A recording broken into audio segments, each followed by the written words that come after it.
अस्सलाम वालेकुम guys, I am Sana Khan. Welcome to my channel. तो गाइस आप देख रहे हैं सना खान टीवी। तो गाइस आज की रेमेडी है कि कंडीशनर हम किस तरह से घर पर बना सकते हैं। बहुत ही इजी रेमेडी है। बेहतरीन कंडीशनर बालों को ग़िज़ाई फ्राहम करने का एक इंतहाई मुफीद तरीका है। ये बालों को हमवार करता है, इससे बालों में चमक भी पैदा होती है। आप कंडीशनर की बजाय अगर ये घरेलू अशिया इस्तेमाल करें तो आपके लिए ज़्यादा फ़ायदेमंद होंगी। तो करना क्या है गाइस, आपने अपने घर में इस्तेमाल शुदा पत्ती लेनी है। पत्ती को आपने बॉईल कर लेना है।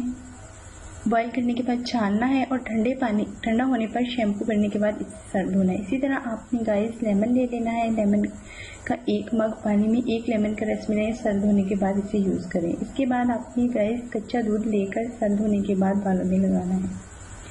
तो इससे आपको बेहतरीन कंडीशनर फ्राहम होगा और आपके बाल नरम मुलायम और चमकदार हो जाएंगे।